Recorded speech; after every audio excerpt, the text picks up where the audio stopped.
Ahead on American Sunrise, the White House is now saying the administration is working on a meeting between Vladimir Putin and Volodymyr Zelensky. How are these negotiations progressing? We have the latest developments on the path to peace in Europe. Plus, the White House is also touting the number of arrests made since the National Guard was sent into our nation's capital and the federalization of D.C. police. How much progress has been made? We have those numbers. And finally, Israel is reportedly weighing a ceasefire deal with Hamas after months of negotiating.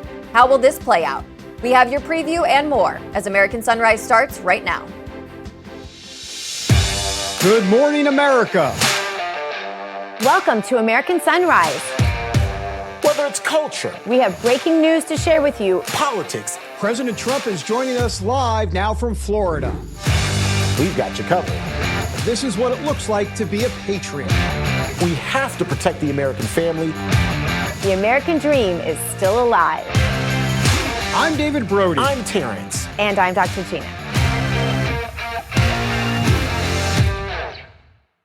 And good morning, everybody. I am Dr. Gina. We are live with you from West Palm Beach. Let's bring in Emily Finn, who is with me right here in the Palm Beaches, and Terrence Bates. He's in our Denver news, holding things down.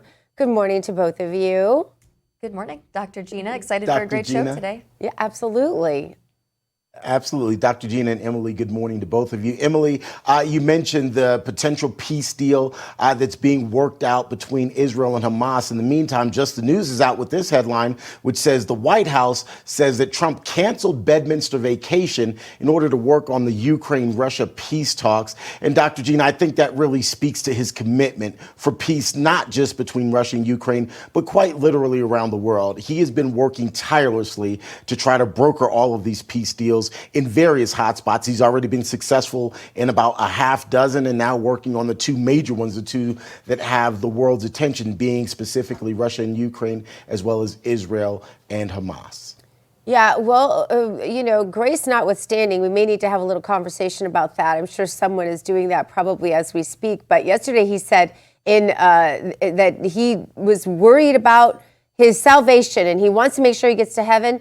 And, regardless of how people want to take that or pick it apart, it's bothering him that thousands and thousands of people are dying every single week. He doesn't want to wait another week. How do you go on vacation thinking that you could be the one who was chosen by God himself to put an end to a war that was killing thousands of people, I think 5,000 to 7,000 people every single week?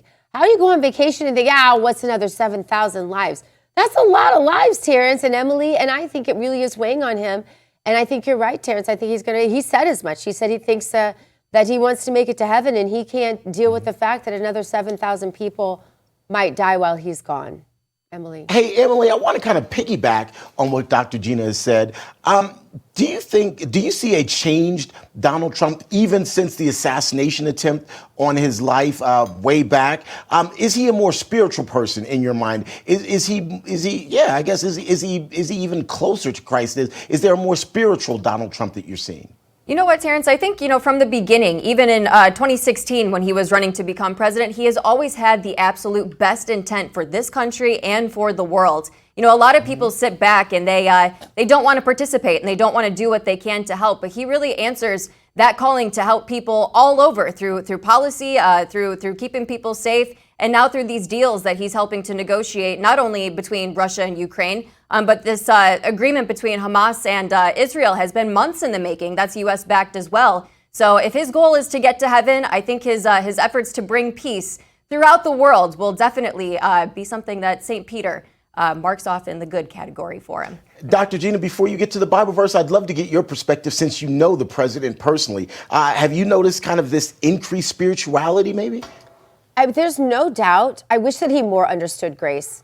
It's not about what he does. It's not about his works. It's not about how many people he saves. It's about grace. But it is that relationship with Jesus Christ that I hope, and again, that's very personal, and I'm one of these people that just respects that. I'm not an evangelist like a lot of my Christian colleagues, and including you, Terrence, I believe.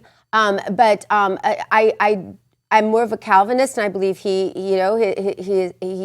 it's between him and Jesus. That's what I believe. It's between him and Jesus, and it's not for the world to really understand. So I try not to look closely at anyone's faith. I try to just love them where I am, and to every chance I get to give a reason for my joy. And that's the grace in Jesus Christ, that I don't have to do a single thing except love him wholly and dedicate my life to that end. And that is the gift that we're given.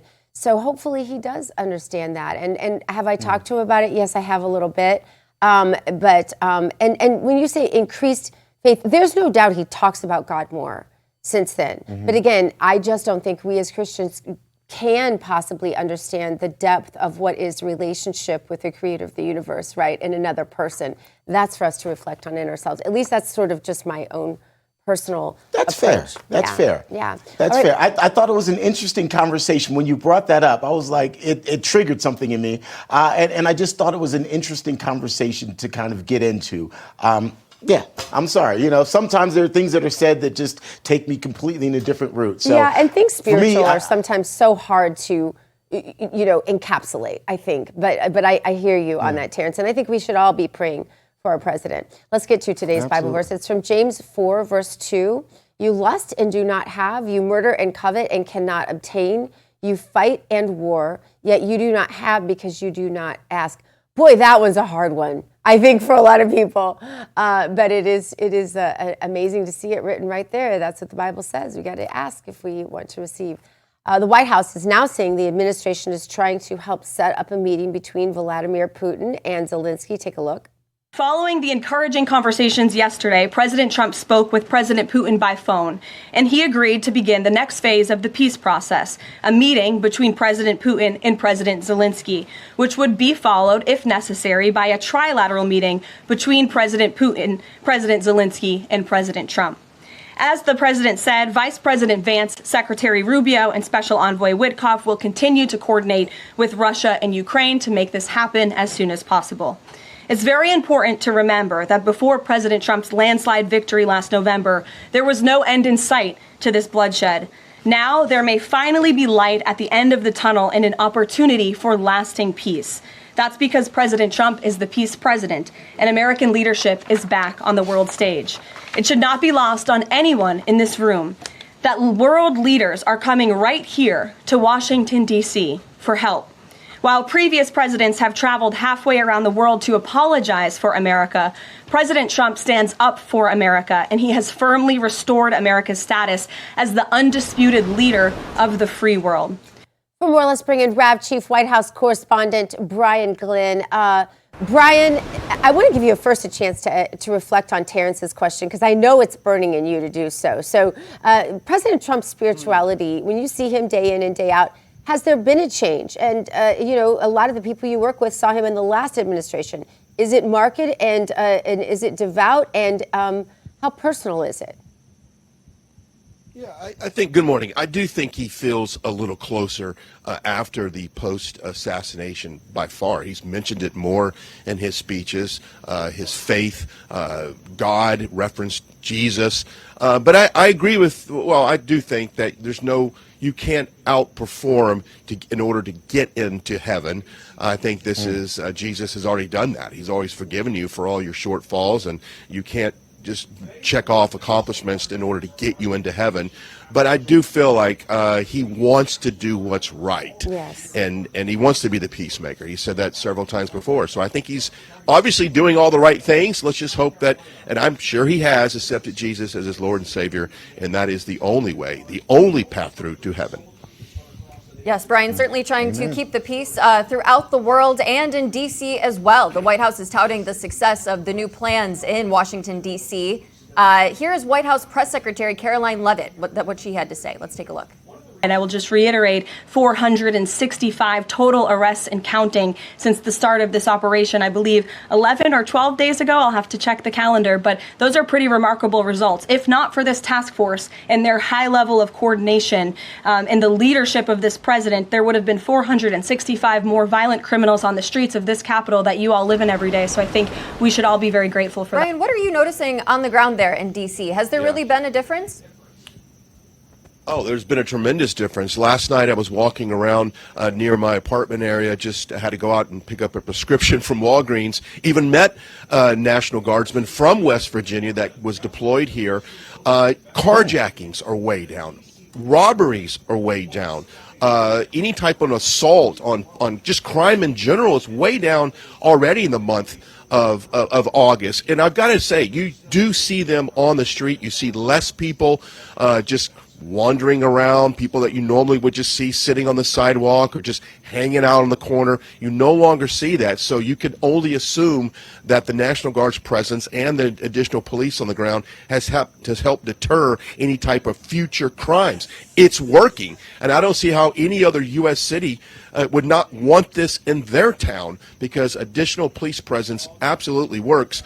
465 arrests. It's amazing. Even MS-13 gang members being swept up in this. So it's working. So anybody, I would think, if a city's out there claiming that this is wrong and they don't want it, they're just essentially cities that just don't like Trump, because the citizens definitely, after you even talk to people, got their comments, tourists and locals, they love it. Right, where are the homeless people?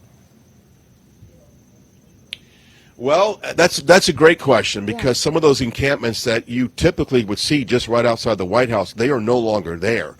People that I would see on the streets hanging out in front of the McDonald's or the Starbucks that's just right down the road, they're no longer there. I have no idea. I know that they have shelters here in place, several shelters around the D.C. area, and I've even talked to a couple homeless individuals and asked them, where do you go to get food? Where do you go to sleep?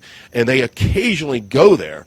I'm assuming that they perhaps are remaining near those shelters and not making their way here over to the White House area, but that's an excellent question. Yeah, all right. Well, Brian, you're so good about following up. I know that you'll report back to us on that, because it's interesting to see that they're gone. Where are they? They have to be somewhere. Brian Glenn, thanks so much for your time, as always. Thanks, B. Thank you. All right, coming up, we check out the hottest headlines from the RAV newsroom with the one and only T. Bates. And later, President Trump says Xi Jinping told him China would not invade Taiwan while Trump was in office. But can we take it seriously? And what happens when Trump leaves office? Those details, much more, still ahead on American Sunrise.